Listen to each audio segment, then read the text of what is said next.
This is part of what I meant when I said that we've got to think about what's happening to our political culture here. The Russians can't change us or significantly weaken us. They are a smaller country. They are a weaker country. Their economy doesn't produce anything that anybody wants to buy except oil and gas and arms. They don't innovate. America is great because America is good.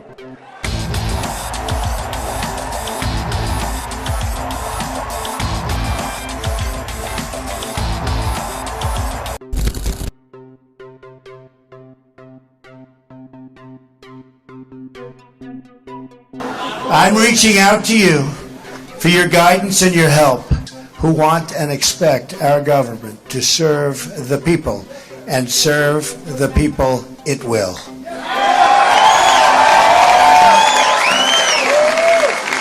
Working together, we will begin the urgent task of rebuilding our nation and renewing the American dream. I've spent my entire life in business looking at the untapped potential in projects and in people all over the world. That is now what I want to do for our country. Tremendous potential. I've gotten to know our country so well. Tremendous potential. It's going to be a beautiful thing. Every single American will have the opportunity to realize his or her fullest potential. The forgotten men and women of our country will be forgotten no longer.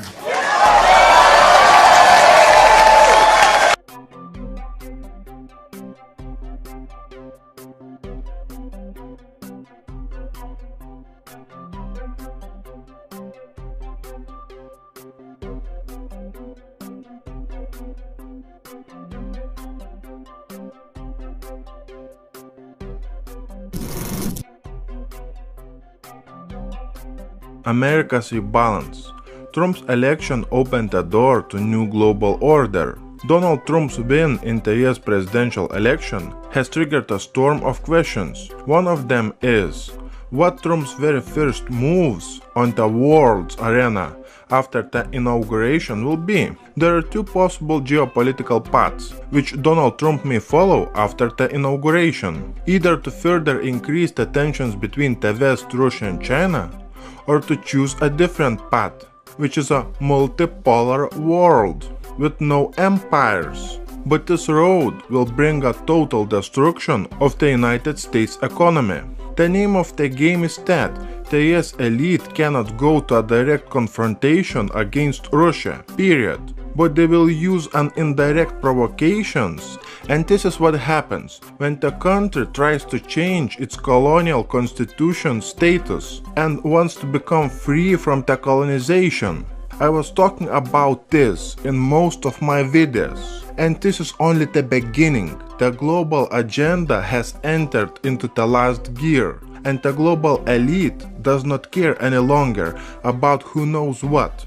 Knowing their potential plans is one thing, but at the end of the day, what are you going to do about it?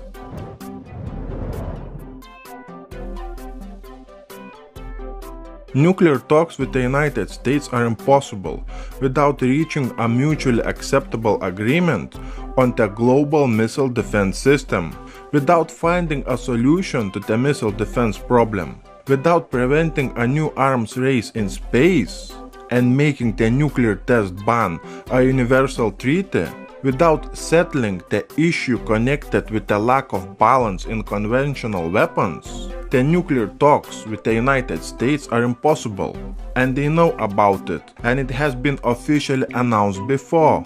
Putin understands that the global scale of the missile defense system created by the United States and NATO is a real danger to not only the Russia's security, but it is a real danger to the whole world, including you and me.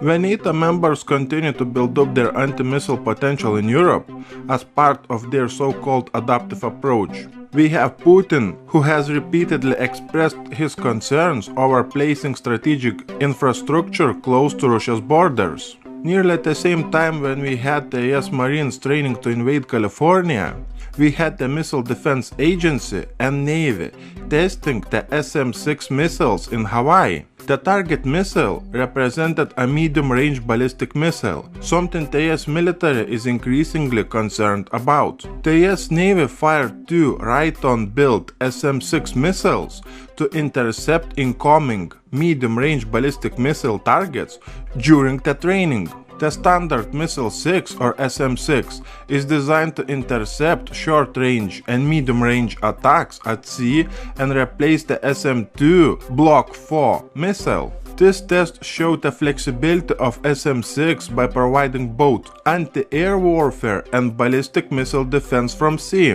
Combined with its anti-surface warfare capabilities, the SM-6 will play a significant role in protecting US and allied forces at sea and on land. The test was part of the US Missile Defense Agency's sea-based terminal program, which aims to boost the ballistic missile protection using different platforms. The SM-6 missiles used in the test were integrated into the Aegis missile guidance system. Let's connect the dots on this map now. We have California here, we have Hawaii here, and we have South China Sea here. In this area on this map, we have unprecedented military buildup and military training not seen in our history. The problem is that all of this, it is not just a talk. Action has been taken, especially regarding Russia and China in recent weeks. Nuclear targets map shows dead zones all across America. As US Army General warns, we are ready to confront Putin.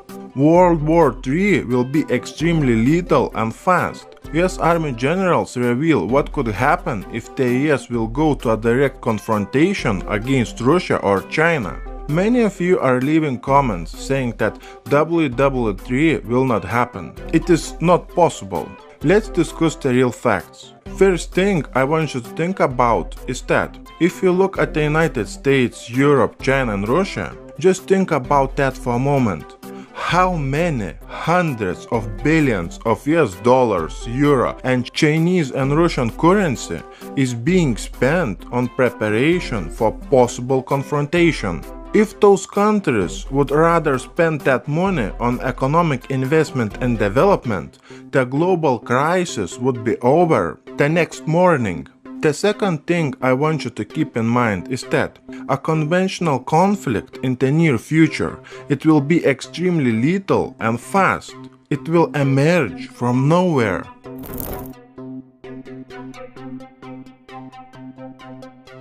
Newly introduced legislation would ban the US Commander-in-Chief from authorizing a first nuclear attack without approval from the legislative branch. The issue of a nuclear first strike is more critical in light of the fact that a majority of Americans do not trust Republican presidential nominee Donald Trump having full control over the US red button. This legislation would prohibit the US president from launching a nuclear first strike without a declaration of war by Congress. The US Democratic presidential nominee Hillary Clinton, during the campaign's first debate, argued that Trump's position on nuclear weapons contradicts the long-standing US policy, given he has repeatedly said he did not care if other countries possessed nuclear weapons.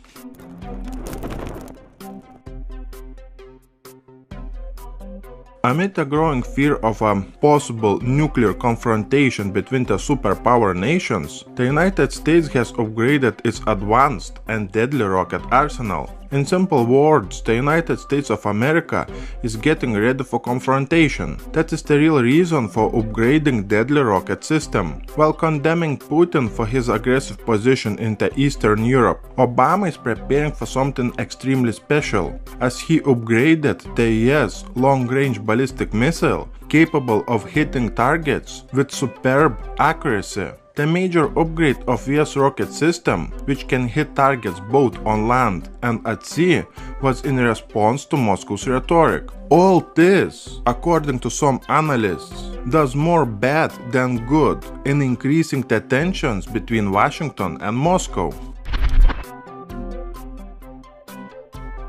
When Gerald Celente was warning us that WW3 is about to be unleashed to prevent the worst global financial crisis in our history, we had military units from Michigan, Latvia, Canada and Poland participating in the training called Exercise Northern Strike. They were in Michigan for the training that combined air and ground combat capability drills. The Michigan National Guard said that the first few days were mostly build-up for the exercise before it got into full swing. The Guard said that about 5,000 military members were participating in this training. Live fire exercises involving small arms, mortars, artillery and aerial defense were carried out.